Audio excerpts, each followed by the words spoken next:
ফাইন্নাহু লি, এটা আমার জন্য করে। সিয়াম কার জন্য করি আমরা?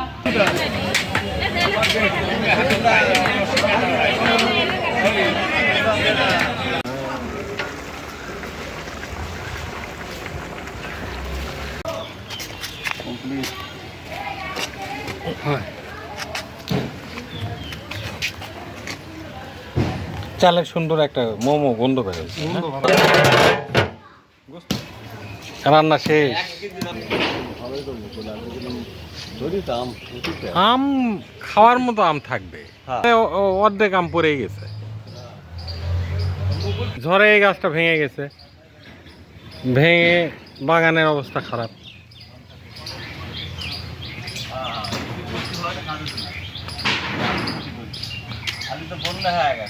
আমাদের এতিমখানার হুজুর সাহেব চলে আসছে। ওয়ালাইকুম আসসালাম। তো এতিমখানা এখন মোটামুটি কিভাবে চলতেছে, একটু একটা মিনিট বলেন। আলহামদুলিল্লাহ। কথা হচ্ছিল আমাদের এতিমখানার সম্মানিত হুজুরের সাথে। তো বাগানের ঝড়ে এই অবস্থা, এখন পরিবেশটা নষ্ট হয়ে গেছে বাগানের।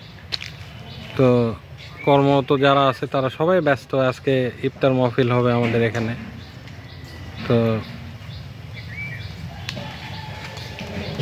তো যেটা বলতেছিলাম হুজুর, তো আল্লাহর রহমতে চলতেছে তো।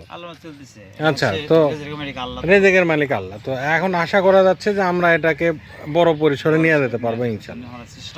ইনশাল্লাহ ইনশাল্লাহ। সিয়াম রাখার তৌফিক দিয়েছেন, এই জন্য শুকরিয়া আদায় করি সবাই আলহামদুলিল্লাহ।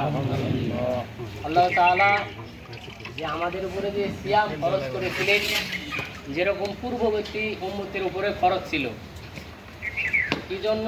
যাতে আমার বান্দারা তাকওয়া অর্জন করতে পারে, আল্লাহ ভীরু হতে পারে, আল্লাহর ভয় অন্তরে পয়দা করতে পারে। সেই কারণে 11টি মাস পর আমাদেরকে সিয়াম 1 মাস ফরজ করা হয়েছে। আর এই সিয়ামের মাধ্যমে আমাদের আল্লাহ তাআলা যে ফাইন্নাহু লি, এটা আমার জন্য করে। সিয়াম কার জন্য করি আমরা? আল্লাহর জন্য। এই জন্য আল্লাহ তাআলা বলেন ওয়ানা আজিবি, আমি এর প্রতিদান আমি নিজে হাতে দিব। এই নিজে হাতে দিবি, আনন্দ করি। আল্লাহর হুকুম ছাড়া কিন্তু আমরা